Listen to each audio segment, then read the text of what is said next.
Assalamualaikum. Hello everyone. How's life? Okay, I hope enjoy and you are great. Before in the material about the context, we will one by one is daftar isi ya.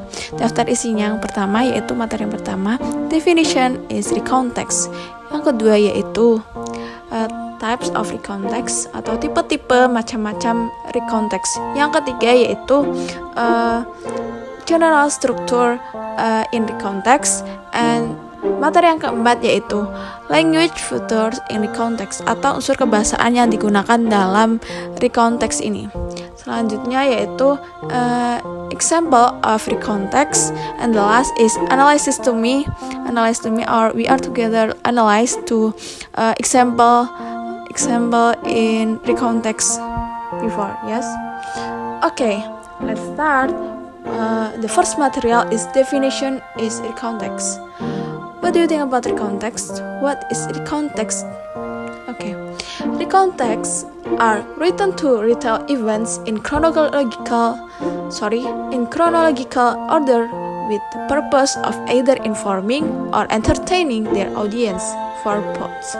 Nah, di sini tuh maksudnya teks recount yaitu teks yang ditulis untuk menceritakan kembali kejadian-kejadian yang ada di masa lalu yang diceritakan dengan secara berurutan. Nah, tujuannya apa? Tujuannya itu untuk memberikan informasi atau beritahu entertaining, beritahu kepada audience. Oke. Paham? Selanjutnya yaitu yang materi kedua yaitu types of recontext. Jenis-jenis atau tipe-tipe recontext itu ada 3. Yang pertama yaitu personal recount, yang kedua yaitu factual recount, dan yang ketiga yaitu imaginative recount. Nah, yang pertama yaitu personal recount. Personal recount dari kata namanya aja personal. Ya, di sini itu berarti maksudnya jenis atau tipe recontext yang menceritakan kembali kejadian-kejadian atau pengalaman-pengalaman yang sudah lampau atau yang sudah dilakukan pada masa lampau yang dialami oleh penulis sendiri, karena itu personal recount atau ceritanya si penulis seperti itu. Di sini contohnya itu bisa saja si penulis itu menceritakan tentang liburannya atau pengalaman hidupnya yang sudah berlalu, yang sudah dikerjakan seperti itu. Yang kedua yaitu factual recount. Dari namanya yaitu factual yaitu kalau dalam bahasa Indonesia itu fakta. Nah, di sini itu berarti teks yang menyajikan laporan berdasarkan fakta-fakta yang ada. Nah, contohnya dari factual records ini di sini seperti laporan percobaan sains, kan itu ada laporannya. Selanjutnya ada laporan kepolisian, itu harus berdasarkan fakta dan valid. Yang ketiga atau yang terakhir yaitu imaginative recount. Nah, imaginative recount ini menceritakan atau di sini ditulisnya writing an imaginary rule and giving details of events.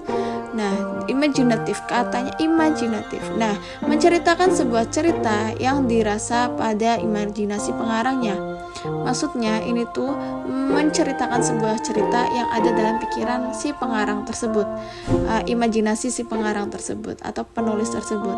Nah, kalian kan tahu kalau imajinatif itu kejadiannya tidak benar-benar ada seperti itu.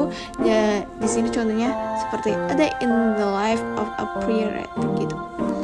Selanjutnya materi yang ketiga yaitu general structure. General structure in the context itu ada 3. Yang pertama yaitu orientation, yang kedua yaitu events, yang ketiga yaitu reorientation.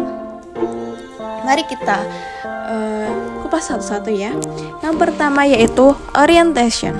Orientation is telling who, when, where, what, and how the event happens. Nah, orientation ini pengenalan kejadian yang terjadi. Nah, ini tuh menceritakan tentang who, when, where, what, and how. 5W1H. Jadi kayak apa yang terjadi, kejadian apa gitu, pengenalan, terus kapan, harinya yesterday atau enggak last night atau apa gitu.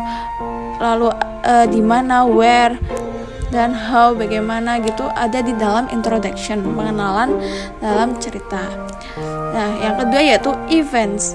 Event di sini yaitu describing event in chronological events. Di sini tuh menceritakan kronologi atau pengalaman-pengalaman yang dimiliki oleh penulis sendiri itu penulis tadi dengan secara berurutan ya, berurutan. Jadi ditulisnya itu step by step. Jadi kayak sesuai berurutan dari A sampai Z gitu, nggak acakan atau random gitu, nggak. Jadi berurutan dalam events ini. Selanjutnya dalam yang ketiga yaitu reorientation.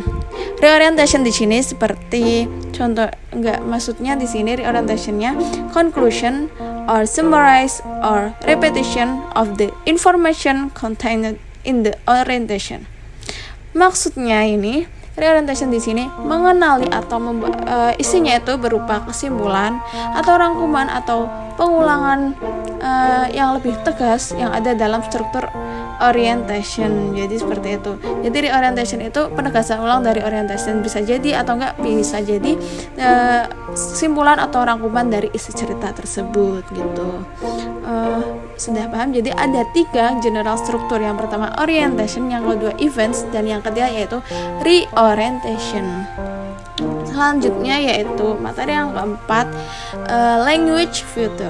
Language filters di sini atau bisa dalam bahasa Indonesia itu unsur kebahasaan. Jadi unsur kebahasaan yang sering dipakai dalam recontext, dalam buat recontext. Nah, yang pertama itu is written in the past tense. Sudah pasti karena recontext ini kan berdasarkan pada masa lampau. Jadi memakai dengan past tense, yaitu dengan verb 3. Di sini ada contoh she yelled, it nipped.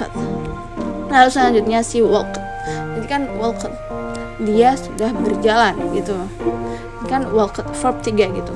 Using conjunction and time connectives itu di sini contohnya next, later, when, then, after, before. Nah, itu kata penghubung waktu ya di antara kalimat selanjutnya ke kalimat sebelumnya ke kalimat selanjutnya, itu memakai kata penghubung waktu seperti itu.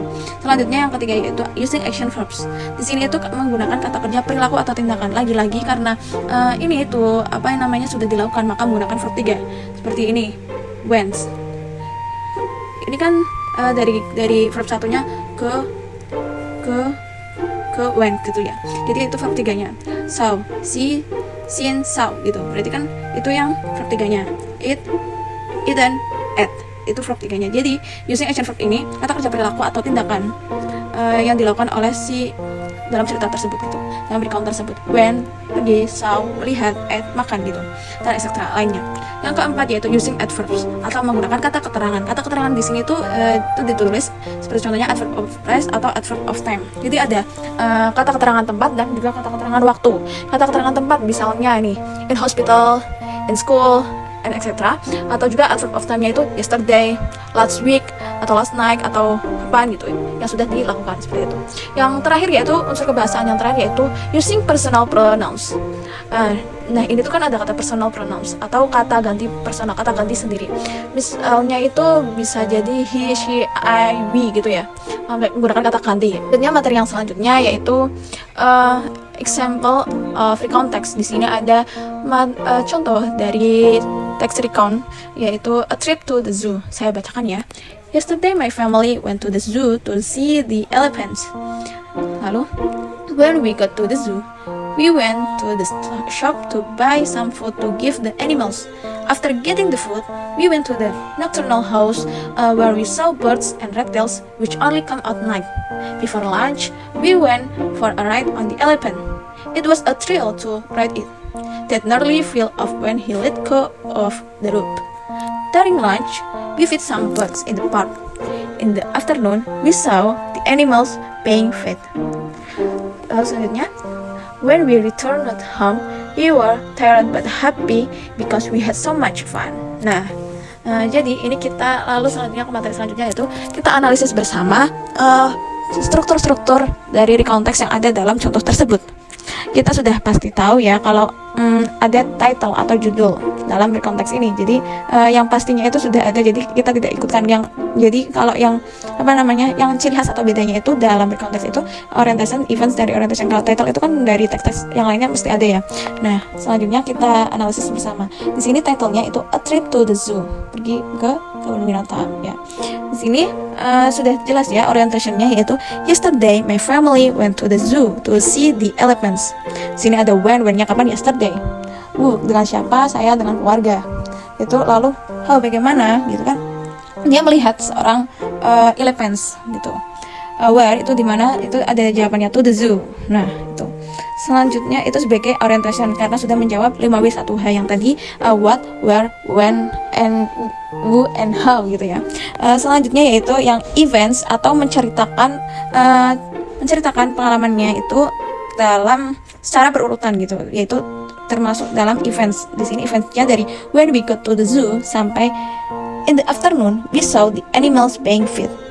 Nah, itu runtut tuh jelas ya, dari pergi ke apa itu namanya, kebun binatang, lalu membeli sebuah makanan untuk diberikan ke hewan-hewan gitu ya. Lalu yang terakhir itu sampai sore hari atau petang kami melihat hewan gitu.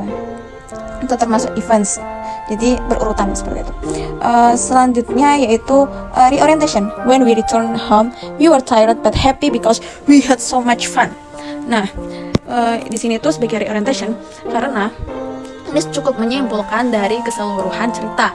Karena when we return home, karena kan tadi kan sudah cerita semuanya dan dia sudah pulang, lalu dia capek tapi dia senang karena dia sangat menikmati dengan perginya itu, pergi ke kebun binatangnya itu, seperti itu. Jadi bisa sebagai reorientation atau simpulan dari semua cerita yang ada di atasnya tadi. Dan ini kalau jadi sudah jelas ya, title, orientation, events, reorientation.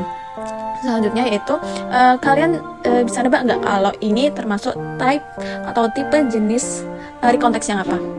Oke, saya beritahu ya, kalau ini itu termasuk tipe yang tadi itu ada 3 kan, personal, lalu juga personal recounts, terus factual recounts, terus imaginative recounts. Nah, ini kan emang berdasarkan fakta dan sudah dilakukan, tapi kan tidak dengan bukti-bukti atau laporan yang detail, berarti bukan faktual. Lalu selanjutnya imaginative. Kalau imaginative itu kan tidak benar-benar ada lah. Kalau ini kan benar-benar ada, jadi kayak bisa masuk akalnya ke personal recount. Kalaupun nggak bisa di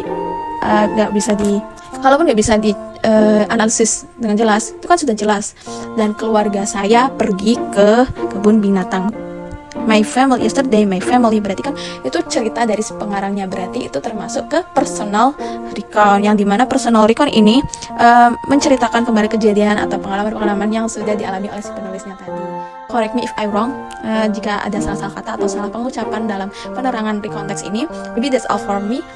Wassalamualaikum warahmatullahi wabarakatuh. See you.